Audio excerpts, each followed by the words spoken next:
Feliz por poder servi-los na mesa do Senhor. Eu tenho uma palavra de Deus para compartilhar com você. Eu quero convidar você a abrir sua Bíblia no Evangelho de Mateus, no capítulo 4. E nós vamos ler do verso 1 até o verso 10. Mateus capítulo 4, de 1 a 10. O texto sagrado diz: a seguir Jesus foi levado pelo Espírito ao deserto para ser tentado pelo diabo. E depois de jejuar 40 dias e 40 noites teve fome. Então o tentador, aproximando-se, disse a Jesus: se você é o Filho de Deus, mande que essas pedras se transformem em pães. Jesus, porém, respondeu: está escrito, o ser humano não viverá só de pão, mas de toda a palavra que procede da boca de Deus. Então o diabo levou Jesus à cidade santa e colocou-o sobre o pináculo do templo e disse: se você é o Filho de Deus, jogue-se daqui, porque está escrito, aos seus anjos ele dará ordens a seu respeito, e eles o sustentarão nas suas mãos para que você não tropece em alguma pedra. Jesus respondeu: também está escrito, não põe à prova o Senhor seu Deus. 8. O diabo ainda levou Jesus a um monte muito alto, mostrou-lhe todos os reinos do mundo e a glória deles e disse: tudo isso lhe darei, se prostrado você me adorar. Então Jesus lhe ordenou: vá embora, Satanás, porque está escrito, adore o Senhor seu Deus e preste culto somente a Ele. Algo que me chama a atenção nesse texto é que nas três tentações que nós temos, que não foram necessariamente as únicas, em Lucas capítulo 4, que nós temos o relato desse mesmo momento de tentações, o verso 13 termina dizendo assim: acabadas que foram toda sorte de tentações. Então, provavelmente, nós temos aqui as três finais, né? Mas o que me chama a atenção é que nesse relato, nos três momentos de confronto e tentação, Jesus responde a Satanás com a frase: está escrito. E eu quero tomar justamente essa frase como tema da mensagem hoje. Você pode repetir isso comigo? Diga: está escrito. E acredito que isso aponta a importância de viver pela palavra de Deus. Obviamente a palavra de Deus nos foi dada por meio das Escrituras, né? A expressão Escritura já aponta para isso. E quando você olha para o ensino de Jesus, você percebe que não apenas num momento como esse, mas ao longo de todo o seu ensino, Jesus usou muito a expressão está escrito. Ele, por meio dessa frase, reconhece que nós precisamos da palavra de Deus. Precisamos viver por ela, né? Ela é o alimento para o nosso espírito, mas ela também é o padrão de conduta, é o padrão de comportamento. Então, diante de toda a proposta de Satanás, Jesus está dizendo: o que determina o meu comportamento é aquilo que a palavra de Deus diz, que a Bíblia diz. Aliás, é interessante observar que a expressão escritura, ela aparece, isso pode variar um pouco de acordo com a versão, com a tradução, mas a palavra escritura, ela aparece 32 vezes só no Novo Testamento. A expressão escrituras, no plural, mais 23. A frase está escrito, que eu estou mencionando, né, ela aparece em torno de 80 vezes no Novo Testamento. Agora, além de toda essa menção escritura, escrituras no plural, né, a expressão está escrito, nós temos várias outras inferências sem que você tenha o uso da frase. Por exemplo, o autor de Hebreus, ele diz: como disse alguém em certo lugar. A gente brinca que é a citação bíblica de quem está ruim de memória, né? Como disse alguém em certo lugar, não lembro quem nem onde está escrito, mas que está lá, está. Então, você vai encontrar várias referências às Escrituras, mesmo sem que tenha o padrão de repetição da frase. Em outras ocasiões, nós vamos ver, né, expressões como Deus ordenou, o mandamento de Deus, palavra de Deus, e aí você vai subindo esse número de forma exponencial. No Evangelho de Mateus, no capítulo 15, por exemplo, nós vemos já no verso 3, Jesus questionando os judeus dos seus dias: por que vocês transgridem o mandamento de Deus por causa da tradição de vocês? Jesus está dizendo: vocês não têm direito de colocar uma tradição em rota de colisão com o mandamento de Deus. O que Jesus queria dizer quando fala do mandamento de Deus? No verso 4 ele diz: porque Deus disse. Onde é que Deus disse? Honre o seu pai e sua mãe. Ele está se referindo às Escrituras. Depois ele vai dizer no verso 6, assim vocês invalidam a palavra de Deus por causa da tradição de vocês. Então, nós vamos ter expressões como mandamento de Deus, ordenança de Deus, né? A palavra de Deus, e tudo isso aponta para a mesma verdade que Jesus está sustentando de forma prática, no confronto com Satanás, nos seus ensinos. Qual? Nossa vida é guiada, é regida pela palavra de Deus. Ela não é apenas o nosso código de fé, ela também é o código de conduta, ela é a determinação do que cremos, ela estabelece os limites, os parâmetros da nossa fé, e é muito importante que a gente possa compreender isso. Mas eu acredito que de tempos em tempos é importante que a gente seja não só instruído, mas lembrado, né, de que a autoridade desse livro, tão importante a ponto de Jesus dizer, tudo o que eu faço está dentro dele. A autoridade desse livro, que é quem interpreta a si mesmo, né? Eu gosto dessa frase que eu ouvia meu pai dizer muito, é a Bíblia que explica a Bíblia. Quando Jesus responde à primeira tentação de Satanás dizendo, está escrito, o diabo entra na próxima tentação, por que é que você não pula do pináculo do templo? E aí o diabo vai dizer, porque está escrito. Aos seus anjos dará ordem a teu respeito, para que te guardem em todos os teus caminhos. Né? Qual é a resposta de Jesus? Jesus diz, também está escrito. Quando ele volta com o também está escrito, ele não estava dizendo que o diabo citou um texto errado. O texto que ele citou estava correto, ipsis literis, mas a aplicação, ela estava em colisão com outras porções das Escrituras.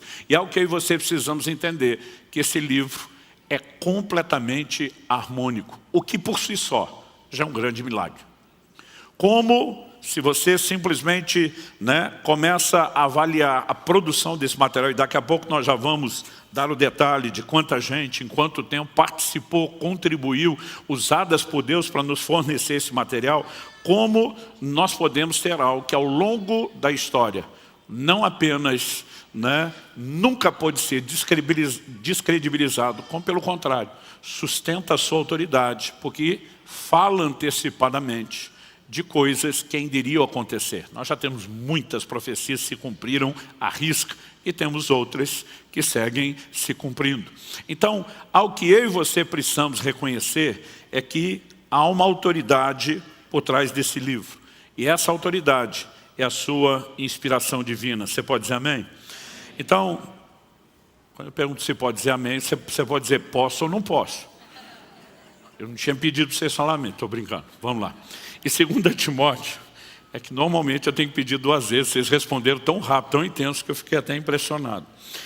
Segunda carta de Paulo a Timóteo, no capítulo 3, nos versos 16 e 17, ele diz assim, toda a Escritura é inspirada por Deus e útil para o ensino, para a repreensão, para a correção, para a educação na justiça, a fim de que o servo de Deus seja perfeito e perfeitamente habilitado para toda boa obra. Eu vou pedir de vez em quando, só para efeito didático, que você repita algumas frases comigo. Então, o início desse verso 16, você pode repetir comigo? Diga, toda a Escritura é inspirada por Deus. Então, gente, para nós o importante não é só reconhecer Escritura inspirada, mas toda Escritura é inspirada por Deus. Então, olhamos para esse livro e reconhecemos a inspiração divina.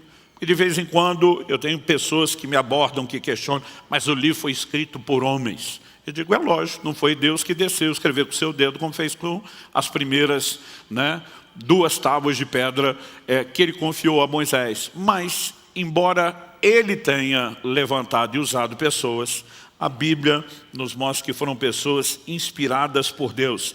Na segunda epístola de Pedro, no capítulo 1, nos versos 20 e 21, a Bíblia diz assim, primeiramente, porém, saibam que nenhuma profecia da Escritura provém de interpretação pessoal, porque nunca jamais qualquer profecia foi dada por vontade humana.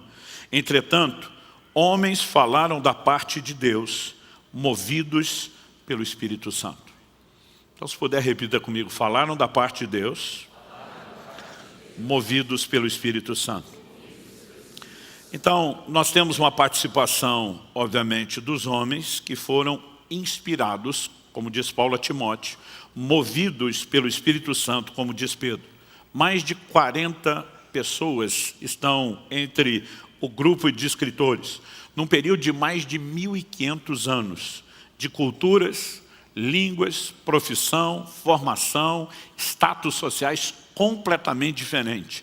Me diga qual a probabilidade estatística de um grupo de gente desconhecida, de lugares e épocas e culturas e formação tão diferentes, produzir um material tão harmônico.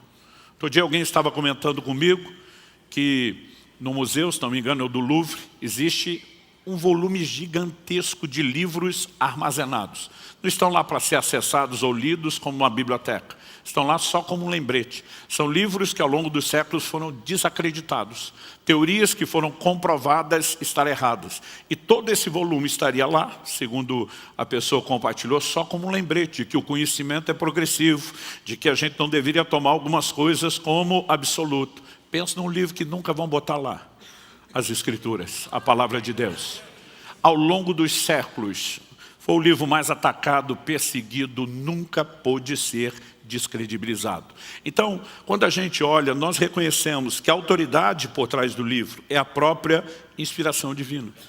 Né? Outro dia alguém falou, não, pastor, olha, eu até creio em Jesus, mas esse negócio de crer na Bíblia toda não dá. Eu falei, então não dá para crer em Jesus. Primeiro, porque é a própria Bíblia que fala de Jesus. Então, se ela não é confiável, por que a informação que você tem sobre Jesus seria?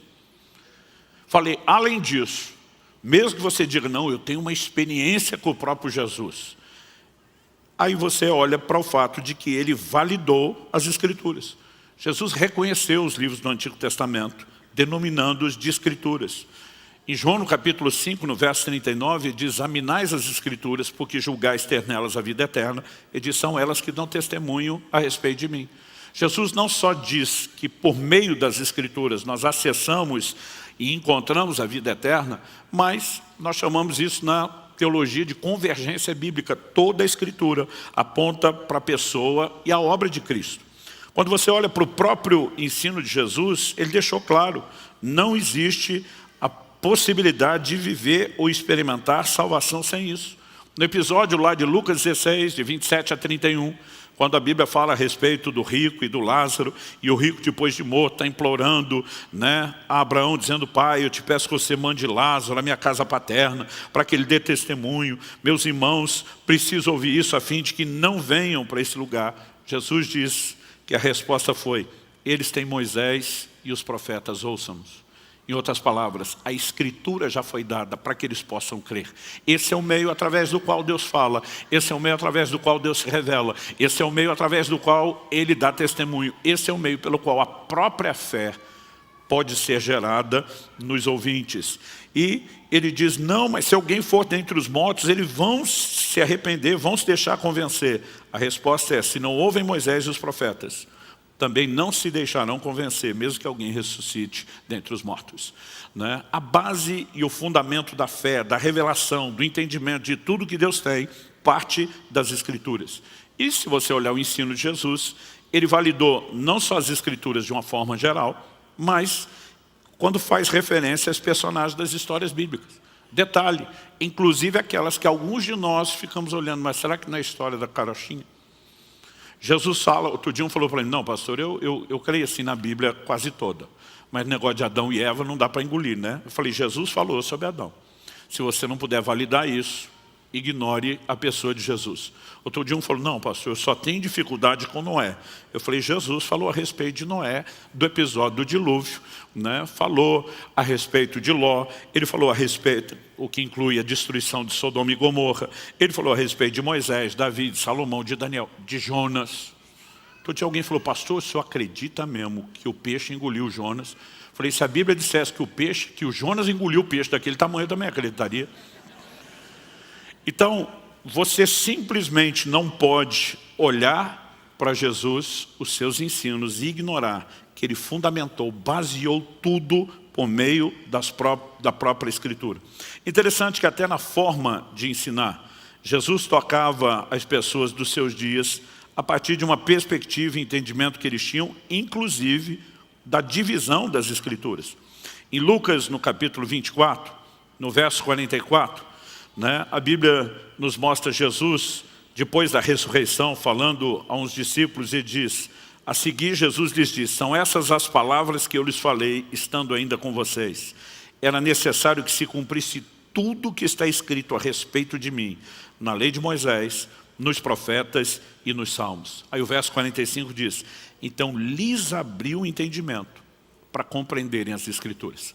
Ele, além de trazer explicação, fundamentação, apontando texto a texto, ele os ajuda a ter a compreensão de como tudo aquilo apontava para ele. Mas o curioso é que ao usar essa expressão, né, o que está escrito a respeito de mim, na lei de Moisés, Pentateuco, os 5 primeiros livros, nos profetas e nos salmos, ele está falando da ordem em que os livros do Antigo Testamento eram dispostos para os judeus, que é diferente da que nós temos hoje, né? Então, eles foram armazenados dessa forma, de maneira que os salmos, os livros poéticos, que para nós hoje estão no meio do Antigo Testamento, para eles estavam no fim. Até o agrupamento, a forma de dividir, ele faz questão de observar isso. Interessante, inclusive que em outros ensinos, por exemplo, num deles, em Mateus no capítulo 23, no verso 35, Jesus fala assim, para que recaia sobre vocês todo o sangue justo derramado sobre a terra,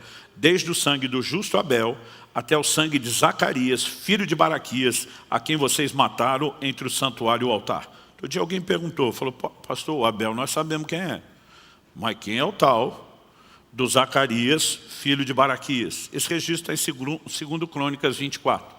Na disposição dos livros, junto com os salmos, alguns desses livros históricos estavam agrupados por último. Então Jesus está dizendo literalmente, do primeiro ao último homicídio. Seria como hoje na nossa linguagem dizer, de Gênesis a Apocalipse, que é a ordem como os livros estão sistematizados. Então Jesus não apenas dizia, olha, temos um conteúdo divino, mas ele está dizendo, até mesmo a maneira como isso está disponibilizado para vocês. É algo, né, que eu conheço, que vocês conhecem, e eu vou usar como referência para vocês. Conclusão, se a Bíblia não é digna de confiança, então também Jesus não era. Nós não podemos relativizar isso.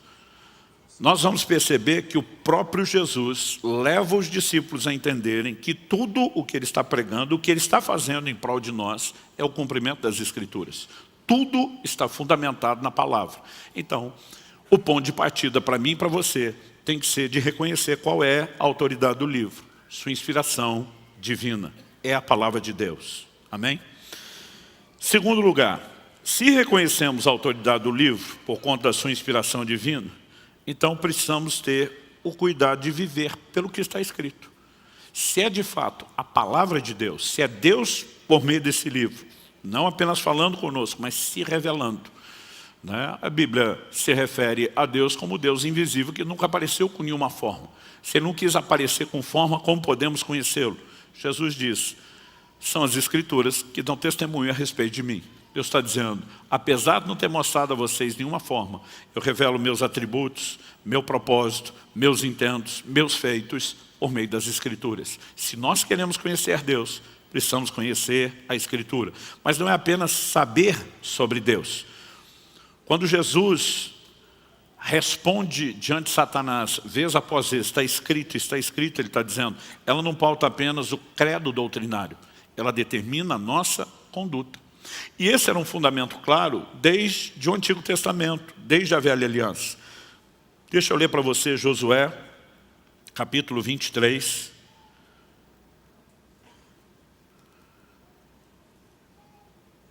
E o verso 6. Eu creio que isso resume bem essa fala. Ela é muito repetida ao longo da Bíblia. Eu quero tomar um texto que expresse isso com clareza. Portanto, esforcem-se muito para guardar e cumprir tudo o que está escrito no livro da lei de Moisés, para que dela não se afaste, nem para a direita, nem para a esquerda. Esforcem-se muito. Ou seja, nós precisamos falar de um cuidado, de um zelo, de uma dedicação. Esforcem-se muito para quê? Para guardar e cumprir tudo o que está escrito no livro da lei. Você pode repetir isso comigo? Diga, esforcem-se muito para guardar e cumprir tudo o que está escrito no livro da lei. Então, essa sempre foi a mentalidade que pautou a construção da nossa fé. O próprio Jesus, ao anunciar o Evangelho, né? Hebreus capítulo 2, verso 13, nos diz que a salvação foi anunciada inicialmente por Nosso Senhor e continuada depois pelos que a ouviram. Ou seja, o que os apóstolos fazem é dar continuidade à mensagem que Jesus pregou. Na verdade, todos os detalhes do Evangelho que eu e você temos, né, foram uma ordenança do próprio Jesus. Quando você olha, por exemplo, para o final do Evangelho de Lucas, no capítulo 24, o Senhor os comissiona a pregar. Né? Verso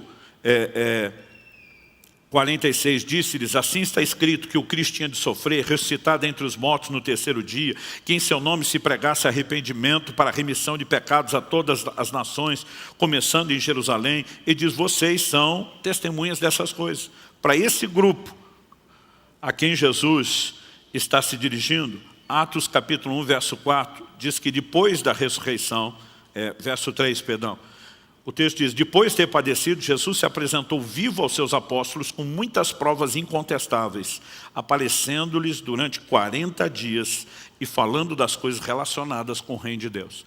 Apesar de nós termos o relato de uma aparição aqui, outra ali, a Bíblia diz, por 40 dias antes de ser assunto aos céus, o Senhor aparece, fala das coisas do reino de Deus, calibra essa liderança a respeito da mensagem a ser pregada. Quando você vê o apóstolo Paulo, que não era parte desse grupo, converte depois, mas para quem Jesus apareceu várias vezes, ele vai em momentos como o da ceia dizer, porque eu vos entreguei o que também recebi. Ele não estava naquela ceia quando Jesus falou, mas ele disse, eu vou entregar para vocês o que eu recebi do Senhor, que na noite em que foi traído. Ou seja, toda essa mensagem, inicialmente anunciada por Jesus, continuada depois pelos apóstolos, era baseada onde? Ela era fundamentada no ensino bíblico, na palavra de Deus, em tudo aquilo que estava escrito. Né? Eu mencionei agora Lucas 24, mas se você voltar um pouquinho, você vai perceber que toda a conversa de Jesus ali em Lucas 24, depois da ressurreição com os discípulos, é fundamentar, é pautar isso por aquilo que a Bíblia diz. Ele olha para os discípulos com os quais ele está conversando ali, a caminho de Emaús, e o verso 25 a 27 diz assim, então ele lhes disse, como vocês são insensatos e demoram para crer em tudo que os profetas disseram. Não é verdade que o Cristo tinha de sofrer e entrar na sua glória? A Bíblia diz, e começando por Moisés e todos os profetas, explicou-lhes o que constava a respeito dele em toda a Escritura. Então, a cautela, o cuidado de Jesus de mostrar toda a fé de vocês, a mensagem de vocês, a salvação, a minha obra, está fundamentada naquilo que a palavra de Deus diz. Isso precisa gerar em mim e em você o mesmo zelo, a mesma resposta, o mesmo cuidado de viver pelo que está escrito. Amém? Em primeira carta de Paulo aos Coríntios, no capítulo 4, perdão, no verso 6, o apóstolo Paulo diz o seguinte, meus irmãos, apliquei essas coisas figuradamente a mim mesmo e a Apolo, por causa de vocês, para que por nosso exemplo vocês aprendam isto. O quê? Não ultrapassem o que está escrito. Outras traduções diz, para que vocês não vão além do que está escrito. Quando ele está dizendo não ultrapasse o que está escrito, ele está dizendo, você não tem direito de crer em nada que não esteja na Escritura, você não tem direito de fazer ou se comportar além do que está estabelecido nas Escrituras, ou seja, claramente, ela é o parâmetro da nossa fé, das nossas convicções e também da nossa conduta. Isso não é apenas a realidade do Novo Testamento. No Antigo Testamento, essas mesmas verdades eram promovidas por Deus. Isaías, no capítulo 8, verso 19, a Bíblia diz, quando disserem a vocês, consultem os médios e os adivinhos que sussurram e murmuram, será que um povo não deveria consultar a Deus? O seu Deus, a favor dos vivos se consultarão os mortos. Aí diz assim, verso 20, a lei e ao testemunho, se eles não falarem segundo essa palavra, jamais verão a luz do alvorecer. Então Deus diz, em vez de consultar os mortos, o seu povo tem que consultar o seu Deus. Como se consulta Deus? A lei, ao testemunho. As expressões, como a própria Escritura, né, era chamada e referida. Ou seja, o tempo todo, né, havia esse cuidado, esse zelo, tudo tem que passar pelo crivo das Escrituras. Em Atos, no capítulo 17, no verso 11, a Bíblia diz que o apóstolo Paulo sai de Tessalônica, depois de ter pregado, agora vai para Bereia, e quando chega em Bereia, a Bíblia diz assim, ora, estes de Bereia eram mais nobres do que os de Tessalônica. Em Tessalônica eles resistiram à palavra de Deus, perseguiram Paulo. Paulo sai, né, praticamente corrido de lá. Mas a Bíblia diz, esses eram mais nobres do que os de Tessalônica, pois receberam a palavra com toda avidez. Eu amo essa frase, né? Outra tradução, como ele veio, diz com grande interesse. A Bíblia diz, examinando as Escrituras todos os dias, para ver se as coisas eram de fato assim. Quando a Bíblia define nobreza, não parte do pressuposto da ingenuidade. Qualquer coisa que disse em nome de Deus eu aceito. Mas eles iam checar. Espera aí, você está citando o texto? Vamos ver se está escrito. Vamos ver se é desse jeito. Vamos ver se está em harmonia, né? Então, a nobreza é abrir a possibilidade de fé que vem por meio de uma única fonte, a palavra de Deus. Vou repetir o que já falei antes. Romanos 10:17 diz que a fé vem por ouvir. E ouvir a palavra de Deus. É por isso que o verso seguinte, o 12, diz, com isso muitos deles creram. Porque a Escritura tem um poder de convencimento que não é meramente humano, natural ou intelectual. É uma fonte espiritual. Mas eu e você precisamos compreender que a própria mensagem determina esses padrões. O apóstolo Paulo, que como eu disse, recebe de Jesus o Evangelho, não pregou nem anunciou o que queria. Em Gálatas 1, ele diz no final do verso 7 que havia alguns que estavam pervertendo ou querendo perverter o Evangelho de Cristo. O que significa perverter? É você mudar, é ajustar, é adaptar. Então isso não é de hoje, gente, é desde o começo. Que tem gente, em vez de querer ajustar a sua vida à palavra de Deus, ele quer ajustar a palavra de Deus à sua vida. Mas olha o que Paulo fala sobre isso, verso 8. Mas ainda que nós, ou mesmo um anjo vindo do céu, aliás, pensa que a maioria das religiões que distorce a Escritura alega ter recebido revelação de anjo que veio, que apareceu e falou.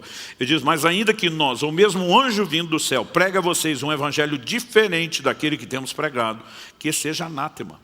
A palavra anátema, na melhor das hipóteses, abominável. Na pior, maldito. Ele diz, seja anátema, como já dissemos, e agora repito, se alguém está pregando a vocês um evangelho diferente daquele que já receberam, que esse seja anátema. Paulo diz, está aqui, foi bem determinado, né? A Escritura nos foi comunicada, foi apresentada. Não há absolutamente necessidade de se mudar nada. Curioso é que o apóstolo Pedro escreve na sua segunda epístola, e ele vai fazer menção dos escritos de Paulo. Em 2 de Pedro, no capítulo 3, ele diz nos versos 15 e 16, considerem a longanimidade de nosso Senhor como oportunidade de salvação, como também o nosso amado irmão Paulo escreveu a vocês, segundo a sabedoria que lhe foi dada. Ele reconhece Paulo como um instrumento que estava abençoando, orientando a igreja, com uma sabedoria singular recebida de Deus. E diz no verso 16, ao falar a respeito desses assuntos, como de fato costuma fazer em todas as suas cartas. Nelas, há certas coisas difíceis de entender. Para nós que estudamos, né, o apóstolo Paulo e encontramos um monte de coisa difícil de entender, o consolo é dizer que até Pedro achava difícil. Mas eu acho que Pedro não está falando só do nível pessoal. Pedro sabe que existem níveis distintos de maturidade. Então o apóstolo Paulo fala que a criança precisa de leite e que ela é inexperiente na palavra da justiça. Né? Na verdade, o livro de Hebreus fala isso, mas Paulo vai repetir em 1 Coríntios 3 algo muito parecido. Mas ele diz assim, olha, o autor de Hebreus, temos muitas coisas que dizer e difíceis de explicar. Difícil de explicar só por uma questão de mentalidade e raciocínio. Ele diz, não, porque vocês se tornaram tardios em ouvir. Existem pessoas que não têm estrutura por entendimento, de crescimento espiritual. Mas aí ele diz assim, nelas há certas coisas difíceis de entender, que aqueles que não têm instrução e são instáveis, deturparão, como também deturparão as demais escrituras para a própria destruição dele. O que é interessante é Pedro dizer, não só estão distorcendo o que Paulo está falando, eles distorcem as demais escrituras, mas ao dizer as demais escrituras, o apóstolo Pedro, que andou com o Senhor Jesus, um dos primeiros grandes líderes da igreja, está chamando as epístolas de Paulo do quê? De escrituras. Ou seja, já nos dias dos apóstolos, eles reconheceram que além de toda a fundamentação, né, que as próprias cartas de Paulo tinham em cima do Velho Testamento, elas eram parte das escrituras e ele estava dizendo, a gente tem que andar nelas e não pode deturpá-las. Aonde isso deve nos levar? A um cuidado, a um zelo, né? Zelo este que foi, não vou dizer restaurado, mas que volta a ser promovido na época da Reforma Protestante. A igreja, espiritualmente falando, entra em declínio, negocia verdades ao longo da história, mas a partir da Reforma Protestante, uma, né, das ênfases, das teclas nas quais se batia, eles falam muito das 5 solas, sola Escritura, somente a Escritura. O que nós cremos é aquilo que a palavra de Deus diz. Agora, em terceiro e último lugar, se reconhecemos o que eu falei em primeiro, a autoridade do livro, que vem da inspiração divina e é a palavra de Deus. Se isso gera em mim e em você o cuidado de dizer, não, nós só podemos viver, crer naquilo que está escrito. Então, terceiro e último lugar, para viver pela palavra, nós temos que conhecê-la. Isso significa o quê? Que todos nós temos uma responsabilidade de conhecer a Escritura.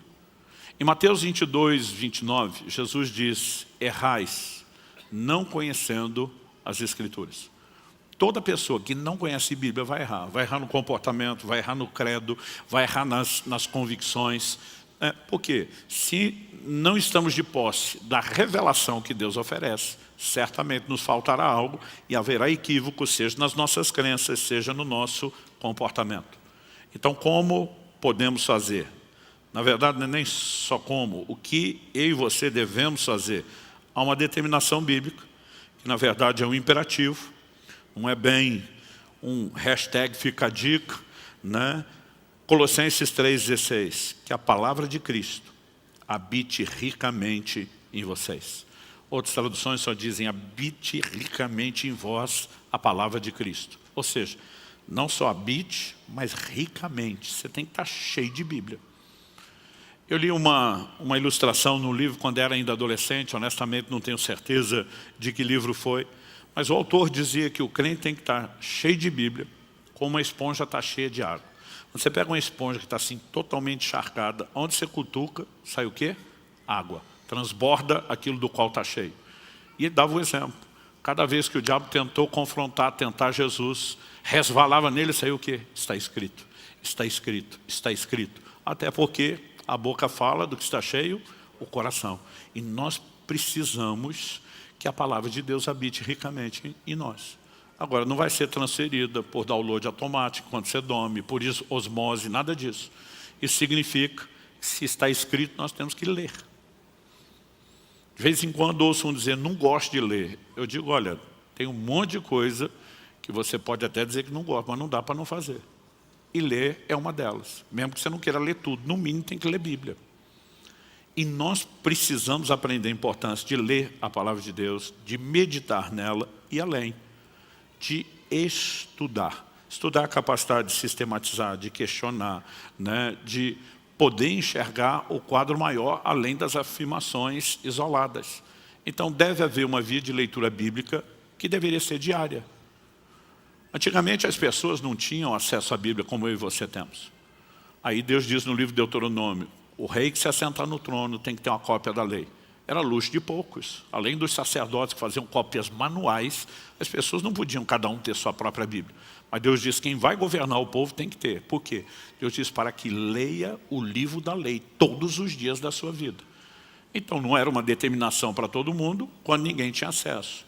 Agora, a partir da Revolução Gráfica de Gutenberg, quando a Bíblia se torna um livro popular, cai na mão do povo, né? Nós começamos lentamente a viver uma revolução. Hoje, você não precisa nem de matéria impressa, você baixa download gratuito no telefone, aonde você quiser, nos seus dispositivos eletrônicos. Então, assim, o acesso é muito fácil, mas nós precisamos valorizar.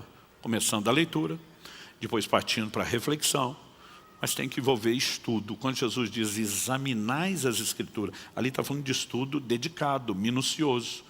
Então, nós precisamos desse processo. E, honestamente, eu fico olhando para muito crente que espiritualmente está desnutrido. A palavra é alimento para o seu espírito, a palavra é alimento para a sua fé, mas não abre Bíblia. E por mais que a gente seja uma igreja que dá ênfase e ensino aqui aos domingos, meu querido, você malemar vai sobreviver na sua fé só com uma hora de ensino semanal. Aliás, quanto mais você lê e medita na palavra, melhor você pode agir com a nobreza dos bereanos. Vamos ver se realmente está lá. vamos ver se as coisas realmente são assim. Então, nós temos que nos encher da palavra. Você pode dizer amém? Um dia alguém me perguntou: pastor, o senhor começou a estudar a Bíblia por causa do seu chamado para ensinar? Falei, não. Eu comecei a estudar a Bíblia porque eu queria viver. Eu queria experimentar. E depois, empolgado com o que eu estava experimentando, eu comecei a ter o desejo de repartir. Foi só lá na frente que eu entendi o chamado de Deus. Mas interessante que até sobre isso a Bíblia fala. Esdras capítulo 7, verso 10. Fala de Esdras, o grande sacerdote reformador do período pós-exílio de Babilônia. E a Bíblia diz, porque Esdras pôs no coração o propósito de buscar a lei do Senhor, cumpri-la, e ensinar em Israel os seus estatutos e os seus juízos. Então, um propósito tríplice. Em primeiro lugar, buscar a lei do Senhor, tem que conhecê-lo. Por quê? Porque senão eu não posso cumprir. Como é que eu vou praticar e viver pela palavra se eu não conheço? Mas além de buscar, agora que eu conheço, poder praticar, depois de viver, transbordar, ensinar, compartilhar. Então Deus quer que a gente busque, Deus quer que a gente viva a palavra, e Deus quer que a gente transborde a palavra. Nada disso será possível sem o primeiro passo do buscar. Eu vejo crentes, às vezes com 10, 15, 20 anos de vida cristã, que falam, não, eu nunca li a Bíblia de capa a capa. Eu digo, como assim? Como isso é possível? Porque simplesmente a pessoa olha, principalmente o livro impresso aquele tamanho, e diz muita coisa, né? A menos que você entenda que pode parcelar. Quando meu filho Israel, de vez em quando eu conto essa história aqui, fez 6 anos de idade, não foi algo que a gente planejou. Eu dei para ele o que eu chamei de uma Bíblia de gente grande, porque antes disso a gente dava histórias ilustradas, resumidas, naquele nível que a criança consegue absorver. O dia que ele nasceu, eu dei de presente uma Bíblia inteira, versão integral, mas era uma versão mais difícil. Aos 5 anos de idade, minha esposa é uma pedagoga, começou a ensinar meus filhos a ler. Ou seja, quando Israel fez 6 anos, a leitura já era razoavelmente boa. Então, eu dei de presente para ele uma versão mais fácil. Se não me engano, era uma Bíblia Viva, não me lembro qual versão, mas uma versão sem muita palavra rebuscada, difícil. Falei, filho, agora você já pode ler Bíblia de gente grande, e esse vai ser o seu presente de aniversário. Ele olhou para mim e fez a pergunta, pai, o que eu preciso para ler a Bíblia em 1 ano? Eu nunca tinha exigido isso dele, mas talvez ele ouviu a gente fazer comentários na igreja. E eu falei, filho, vamos fazer a conta? A Bíblia tem 1189 capítulos. Dividido pelos 365 dias do ano, a conta dá 3,25. 3 capítulos e 1/4 de capítulo por dia. Falei, para controlar esse 1/4 é difícil.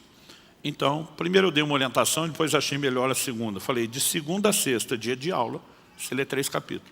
Sábado e domingo, que não tem aula, você lê 4. E eu falei, se você fizer isso todo dia, acorda, a primeira coisa que você faz, está garantido você ler a Bíblia em 1 ano. Faltavam uns 15, 10 dias para ele completar o aniversário de 7 anos e terminou de ler a Bíblia a primeira vez. Se uma criança lê a Bíblia em 1 ano, não me diga que você não dá conta. Outro dia eu falei, não pastor, minha vida é corrida. Eu falei, parcelo, um capítulo de manhã, um no almoço e outro antes de dormir. Não é possível que você diga que não tem tempo.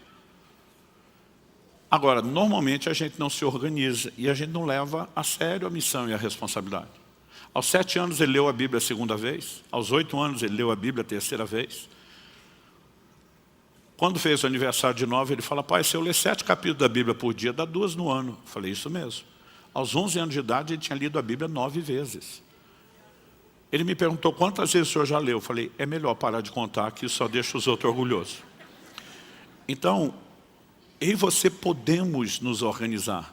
Sabe, de tempos em tempos, nós temos um momento aqui como 100 dias na palavra. Vamos ler a Bíblia toda em 100 dias. Não significa que esse tem que ser o seu estilo sempre. Eu, por exemplo, no início de cada semestre, eu tenho me dedicado nos últimos anos a um jejum prolongado. Na maioria deles, eu leio a Bíblia toda durante o período do jejum. Para ler a Bíblia em 40 dias, tem que ler 30 capítulos por dia, em média. E eu tenho me dedicado a isso. Não significa que isso tem que ser sempre. Mas a gente precisa se organizar, se estimular. Para quê? Para que a palavra habite ricamente em nós. Quem está entendendo? Então, assim, desde já eu quero encorajar vocês, não só a lerem mais a Bíblia, mas em momentos onde a gente faz uma movimentação, né, como essa de chamar a igreja, é para que a gente possa fortalecer a consciência, possa fortalecer, né, esse bom hábito. Além do benefício pessoal, do conhecimento, do alimento que você recebe para o seu espírito e para a sua fé, É lógico, como eu disse, o propósito final é que isso também não pare em nós e possa ser compartilhado. E só consegue compartilhar quem tem aquilo para poder oferecer. A gente mencionou antes, em 2 Timóteo 3,16, que toda a Escritura é inspirada por Deus. Mas a Bíblia diz que o ensino é útil para correção, para repreensão. E a Bíblia diz para que o homem de Deus seja completo e perfeitamente habilitado para toda boa obra. Então a palavra vai trabalhar em nós, vai nos transformar. Jesus, em João 17, na oração sacerdotal, como a gente chama, ele ora pelos seus discípulos e diz: Pai, santifica-os na verdade. E diz: tua palavra é a verdade. Tiago, capítulo 1, verso 21, recebei com mansidão a palavra em vós implantada, a qual é poderosa para restaurar a vossa alma. Salmo 19, 7, a lei do Senhor é perfeita e restaura a alma. O que é restaurar a alma? Onde eu e você nos convertemos, nós sabemos que a culpa de tudo que fizemos de errado foi removida. Mas vamos ser honestos, gente. Muitos de nós trazemos marcas enormes na alma. E não existe nada que seja tamanha fonte de cura e restauração emocional como a palavra de Deus. Ela não vai gerar alinhamento só no comportamento. Ela vai trazer cura, restauração nas emoções. Quem está entendendo? Nós precisamos disso. É inegociável. Então, ao olhar declarações como essa tão repetida na Bíblia, está escrito, a pergunta é: eu e você temos uma capacidade de, diante do dia a dia, seja diante de tentações, diante de escolhas, poder dizer está escrito? Porque se eu e você não gastarmos tempo com a palavra, nós não vamos conseguir chegar lá. Em 1 de Pedro, no capítulo 3, a Bíblia nos chama a estar sempre prontos e preparados, ou seja, é uma responsabilidade. Pronto e preparado para quê? O texto diz, 1 de Pedro 3,15, pelo contrário, santifiquem a Cristo como Senhor no seu coração, estando sempre preparados. Diga comigo, sempre preparados. Estando sempre preparados para responder a todo aquele que pedir razão da esperança que vocês têm. Tem gente que até crê, mas sequer consegue compartilhar ou explicar a sua fé. Ou sequer consegue sobreviver a ataques contra a sua fé. Eu sonho com um dia, e eu oro, onde nossa escola bíblica fica aqui congestionada, o povo disputando vaga, ansioso para aprender, porque de alguma forma isso, gente, não reflete só um desafio de agenda, reflete uma falta de reconhecimento de importância. Se entendemos o que é esse livro, nós vamos, como o salmista, dizer, quanto amo a tua lei. Eu não consigo acreditar um crente que diz que ama a Bíblia, mas não abre, não estuda, não se interessa, não fala a respeito dela. Então, ela precisa voltar a ocupar um lugar de importância na minha e na sua vida. O apóstolo Paulo escreve aos Coríntios, ele fala da reconciliação que nós recebemos em Cristo, mas ele vai dizer que o mesmo Deus que nos reconciliou em Cristo nos confiou a palavra da reconciliação. Basicamente, a Bíblia está dizendo que nós somos reconciliados com Deus para reconciliar outros, repartindo a mesma palavra que nos alcançou. Aliás, a gente tem um mote aqui, né, relacionado ao nome da igreja, Alcance, que é em cima de Filipenses 3,12. Paulo diz, eu prossigo para alcançar aquilo pelo qual fui alcançado. E a gente usa a expressão alcançados para alcançar. A gente poderia dizer reconciliados para reconciliar. Né? A mesma palavra que alcançou a mim e você tem que transbordar de mim e de você para a vida de outros. Mas para isso, nós vamos ter que familiarizar com o livro. Quem está entendendo, diga amém. Não vim aqui te apontar o dedo, te acusar de estar lendo pouco, mas eu quero te encorajar a fazer mais. Mesmo aqueles de vocês que amam a palavra, que amam as Escrituras, nós podemos nos dedicar mais ao estudo, à compreensão. Não apenas para ter informação, não apenas para fortalecer o credo doutrinário, mas para viver plena transformação e para que a gente não seja enganado. Quando você olha desde o Éden, qual é a manobra de Satanás quando você vê a conversa dele com Eva? Ele diz, por que você não come da árvore? Não, Deus disse. Não foi bem isso que Deus disse. É sempre uma tentativa de distorcer a Escritura. Na tentação de Jesus, nós vemos a mesma coisa. Ele tentando aplicar de forma distorcida a Escritura. Agora, o curioso é que a Bíblia nos adverte de que a mesma manobra segue sendo repetida. Em 2 aos Coríntios 11:3, Paulo diz, temo que assim como a serpente com a sua astúcia enganou Eva, assim também a mente de vocês seja corrompida e se afaste da simplicidade e pureza devida a Cristo. Ou seja, o diabo segue usando a mesma manobra, tentando distorcer a Bíblia. É por isso que nós precisamos ser fortalecidos. Para como Paulo disse em Efésios 4,14, para que não sejamos arrastados, né, pelas ondas, levados de um lado para o outro por qualquer vento de doutrina. Hoje você vê cristãos que são expostos, né, ao engano muito rápido. E alguns estão na maior da boa intenção. Eu vejo novos convertidos que estão nessa sede de aprender. Aí porque estão na sede de aprender, os caras já entram em tudo quanto é fora de internet, sem saber quem está falando o quê, tentando discutir assuntos para os quais eles não têm a mínima estrutura. Eles não têm nem o fundamento básico e estão tentando discutir aquilo que os teólogos estão brigando há 2000 anos. E muitas vezes isso para alguns não é sadio. Então, o melhor caminho, eu e você vamos nos enchendo da palavra, vamos aprendendo, vamos crescendo, e de acordo com a maturidade, aí sim a dieta vai mudando, para você poder sair do leite para o alimento sólido. Mas nós temos a responsabilidade de nos encher da palavra de Deus. E esse, basicamente, é o meu encorajamento para você hoje, né? Apesar de construir toda essa lógica. Se o próprio Jesus tratou dessa forma, os apóstolos trataram, eu e você temos que viver pela palavra, a autoridade do livro é a sua inspiração, o zelo de viver, e para poder viver, nós temos que conhecer, né? Eu acredito que a nossa capacidade de conhecer, entender, desfrutar Deus é proporcional à maneira como nós nos envolvemos com a palavra de Deus. Então, ame a Bíblia, leia, medite, estude, procure crescer, né? Invista no conhecimento. A gente o tempo todo está recomendando materiais que te ajudam no conhecimento bíblico. Temos uma escola, né? Temos muitas coisas que apoiam essa estrutura, mas tem começado o seu envolvimento pessoal e diário com a própria Bíblia. Você recebe essa palavra em nome de Jesus? Vamos ficar em pé para parecer que está acabando.